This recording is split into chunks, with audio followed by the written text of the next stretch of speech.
Infelizmente, pela fase que o Santos está hoje, faz tempo que a gente não joga uma competição internacional, né? E se pá é até bom, porque as últimas participações, tanto na Libertadores quanto na Sul-Americana, foram traumáticas, para dizer o mínimo, né?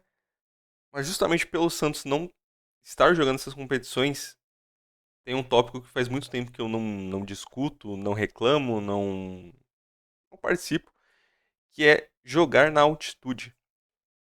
Isso que é um tipo de parada que sempre é talvez uma das principais reclamações dos times brasileiros quando vão jogar Libertadores e Sul-Americana.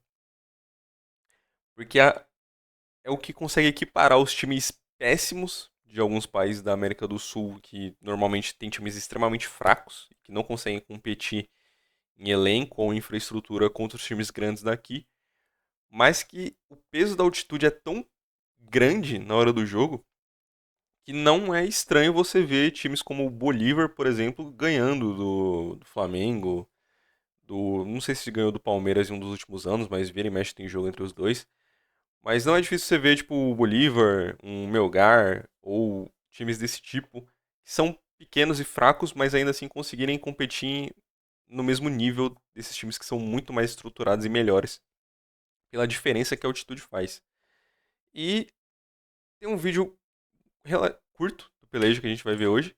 Tem só 4 minutos, mas que é do porquê jogar na altitude. Na verdade, não é uma explicação. É uma pergunta se jogar na altitude deveria ser proibido ou não. Eu vou ser bem sincero, eu não tenho uma opinião totalmente formada sobre o tema. Eu, ao mesmo tempo que eu acho que é muito prejudicial pro espetáculo e diminui o nível do jogo, porque um time que teoricamente é melhor do Brasil, por exemplo, vai jogar menos por conta da altitude. É um jeito de equiparar, tá ligado? Se você parar pra pensar que tem, tipo, times menores aqui do Brasil que quando jogam uma Copa do Brasil, por exemplo, ou um estadual, conseguem competir porque o clima é diferente do que o outro time está habituado. Tipo, eu lembro da Série B na época que o Santos foi jogar contra o Amazonas. E. Contra o Amazonas? Foi contra o Amazonas, não foi? Acho que foi. E o calor lá era absurdo. Tudo bem que aquele time do cara ele era fraco, mas com 20, 30 minutos do primeiro tempo não tinha nenhum jogador do Santos se aguentando mais em campo. Porque o calor era muito diferente do que estava se acostumado, tá ligado? Então eu não sei. Sim, não tenho uma opinião formada se eu acho que deveria ser proibido ou não. Mas enfim, vamos ver o vídeo aqui, talvez me dê um pouco mais de direção nessa discussão. Na Libertadores de 2023, Flamengo, Fluminense, Palmeiras O vídeo é um pouquinho antigo, tá? É de 2023, se eu não me engano. e Corinthians enfrentam clubes que jogam na altitude. Se tem brasileiro indo para La Paz, para Quito ou para qualquer cidade no alto da Cordilheira dos Andes, começa a discussão sobre a dificuldade de jogar lá. Por isso eu tô aqui com a Netshoes para enfim te explicar, ponto a ponto, o que rola com os jogadores quando jogam na altitude.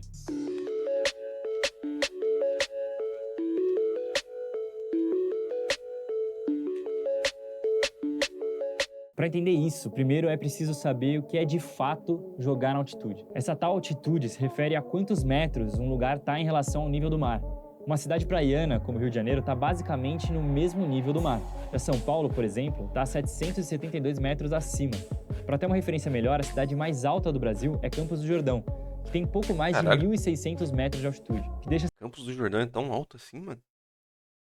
Caralho. as temperaturas mais baixas e por isso faz de lá um ponto turístico no estado. Agora, quando a gente fala das altitudes que os clubes brasileiros têm que enfrentar na Libertadores, a régua sobe um pouco. E o que rola nesses lugares é um fenômeno que você já deve ter visto em alguma aula de física. A partir de 1.500 metros, o nosso corpo já começa a sentir alguns efeitos. Uhum. Mas o consenso é que a maioria das pessoas tem sintomas acima dos 2.000 metros. Aliás, entre Tá. 2.000 e 3.000 metros, é comum sentir dor de cabeça, náuseas, tonturas, vômitos, sensação de falta de ar, fadiga. Isso levando em conta que você só esteja nessa altitude. Você praticar um esporte de alta intensidade, que é o caso do futebol, durante 90 minutos nessas condições, deve ser papo de maluco. Entre outros sintomas, que é chamado Tanto que eu ia falar isso agora, é comum ter os tanquezinhos de oxigênio, porque a galera não aguenta, mano. pela ciência de mal das montanhas. Os estádios do Melgar, do Independente Del Valle e do Alcas, por exemplo, ficam nessa faixa de altitude. Agora, se você subir um pouco mais, acima dos 3.000 metros, essa parada fica ainda mais forte. É nessa faixa de altitude que fica o estádio do Bolívar e do The Strongest, lá em La Paz. E é lá que são vistas as cenas mais bizarras de cilindros de oxigênio na beira do gramado e até jogadores passando mal, tipo o Messi, que vomitou em campo pelas eliminatórias em 2013. Então esse vídeo do Messi era de altitude. Eu já lembro de ter visto esse vídeo, mas não sabia o motivo, tá ligado? Agora eu entendi e faz sentido ser por causa da altitude. O que acontece é que conforme a altitude aumenta, a chamada pressão atmosférica diminui. E com essa pressão diminuindo, a quantidade de moléculas de oxigênio disponíveis no ar para a gente respirar também diminui. Ou seja, o corpo humano tem mais dificuldades de absorver oxigênio. Fica literalmente mais difícil de respirar. E essa diminuição da pressão do ar que rola nas altitudes não afeta apenas os jogadores em si. Quando a resistência do ar fica menor, a bola sofre menos atrito e consegue viajar mais rápido pelo campo. Faz sentido. E, consequentemente, se a bola viaja mais rápido, os jogadores têm que correr mais rápido também para conseguir alcançar a bola. Só que aí que entra ainda mais dificuldade dos times que não estão habituados com essa parada. E afeta também quem tem que parar ela com as mãos, já que o tempo de reação para defender tem que ser verdade, eu não tinha parado pra pensar, mas o goleiro se fode nisso também. ainda menor. Como isso não é novidade para os clubes que vêm de fora, eles começaram a adotar procedimentos para diminuir esses efeitos. A estratégia mais comum hoje em dia é chamada de fly-in, fly-out, que é tentar chegar o mais perto possível da hora da partida e ir embora logo depois. Estudos já mostraram que as primeiras 6 horas são as menos sofridas para quem não está acostumado com a altitude. Então os times tentam aproveitar dessa janela. Mas nos últimos anos, até o Viagra já foi usado por atletas do River Plate para ajudar a melhorar a absorção do oxigênio pelo corpo, que é um dos efeitos do remédio, além do mais famoso. Faz sentido. Por ser uma parada cardiovascular, faz sentido. Apesar desse episódio cômico, o tema passa longe de ser piada e já foi até parar nos tribunais. Em 2007, a FIFA chegou a banir jogos acima de 2.500 metros de altitude. É verdade, a gente viu isso no Iceberg da Libertadores lá do Storable Football, ele falando sobre isso. Mas a medida acho que caiu um tempo depois. Por potenciais riscos à saúde. A entidade também considerou que atletas que jogam regularmente nessa altura teriam uma vantagem, já que o corpo tem um processo natural de adaptação. Mas a regra acabou sendo banida em 2008. Quem defende que os jogos continuem acontecendo na altitude argumenta que existem outras condições adversas que beneficiam os clubes mandantes em qualquer situação, tipo o clima de uma determinada região, que pode ser muito quente ou muito frio, ou até o gramado do estádio. Além disso, quando os atletas que vivem em cidades com grandes altitudes vão jogar em cidades próximas ao nível do mar, eles também sentem o efeito dessa aclimatação. Tá, mas não vai ser na mesma proporção. E eu imagino que não prejudique tanto também. Porque um cara que tá acostumado a jogar no nível do mar, quando ele vai jogar muito alto assim, ele não consegue respirar direito. Justamente pela parada que foi explicada no vídeo, que tem menos moléculas de ar disponíveis. Então um cara que joga nesse tipo de altitude sempre, quando ele joga mais abaixo, eu imagino que tem uma mudança, porque por exemplo, a parada do atrito da bola também, por exemplo. Só que, pô, não vai ter. Eu imagino que não tem esse desgaste físico porque vai ter uma maior quantidade de oxigênio disponível, então, pelo menos essa parada da respiração no cansaço não vai ter. Então, pode até ser que tenha uma estranheza ali no momento, mas eu acho que não dá pra comparar o time que desce da altitude pra mim jogar com o time que tem que subir a altitude pra ir jogar.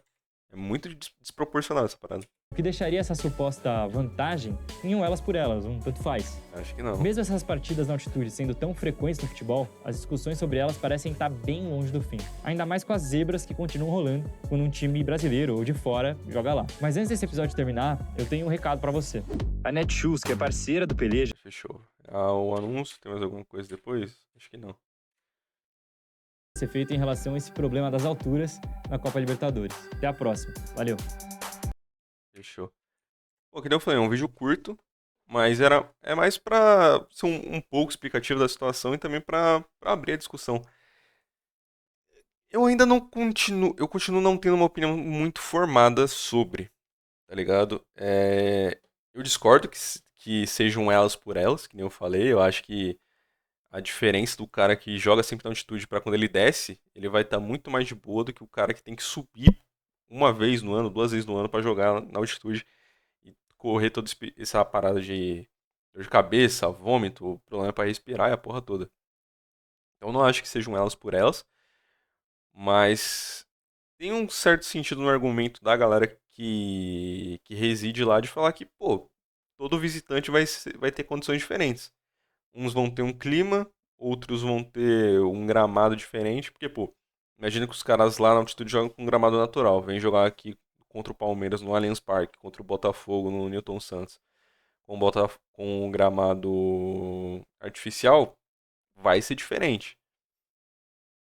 É, e você pode entrar na parada do clima também. O cara que, sei lá, se o Amazonas se classifica para jogar competição internacional e o cara que tá acostumado a jogar lá na altitude, que, sei lá, normalmente é mais frio, vai jogar no calor de 40, a sensação de 40 graus quando for jogar no Amazonas, é, é foda, tá ligado? E assim como a altitude prejudica, bota em risco ali a questão da saúde do jogador, pelo vômito, desmaio, dor de cabeça, porra toda. A temperatura elevada também pode fazer isso. E um gramado artificial tem toda. Pô, aí é uma outra discussão também, que tem toda a parada do. Não tem necessariamente um estudo que mostre que tem um número maior de lesões no gramado sintético, mas que as lesões são de uma gravidade maior. Aí é uma outra discussão mais complexa também, mas que se for esse o caso, por exemplo, também acaba afetando a integridade do jogador dele sofrer uma lesão mais séria. Então, cara, eu continuo não tendo uma opinião de se isso deveria ser barrado ou se deveria continuar, mas eu entendo o argumento dos dois lados, tanto dos países mais pra cá, que defendem que deveria ser banido pela, pelo o quão prejudicial é, mas também tem a galera de lá que fala que, pô, vocês têm os problemas de vocês, a gente tem os nossos e vida que segue. Cada um aí se vira quando for jogar como mandante. E faz sentido, faz sentido.